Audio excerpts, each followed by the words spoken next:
ਨੇ ਸਿੱਧੂ ਨਾਲ ਬਹੁਤ ਬੁਰਾ ਹੋਇਆ ਜੀ। ਦੇਖੋ ਮੇਰੇ ਹਲਕੇ ਦਾ ਬੰਦਾ ਹੈ, ਕੋਟ ਦੁੰਨੇ ਦਾ।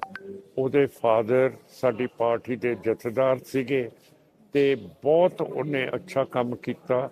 ਪਰ ਧਨੌਲੇ ਦੇ ਐਸਐਚਓ ਤੇ ਉਹਨੂੰ ਫੜ ਕੇ CIA ਸਟਾਫ ਲੁਧਿਆਣੇ ਲੈ ਗਏ, ਉੱਥੇ ਇਹਨੂੰ ਕੁੱਟਿਆ। ਹੁਣ ਮੈਂ ਤੁਹਾਨੂੰ ਫਿਲਮ ਵੀ ਦਿਖਾਈ ਹੈ ਸਾਰਿਆਂ ਨੂੰ, ਕਿੰਨੀ ਬੁਰੀ ਤਰ੍ਹਾਂ ਨੂੰ ਕੁੱਟਿਆ, ਉੱਥੇ ਟੌਰਚਰ ਕੀਤਾ, ਠੰਡੇ ਪਾਣੀ ਦੇ ਵਿੱਚ ਉਹਨੂੰ ਰੱਖਿਆ।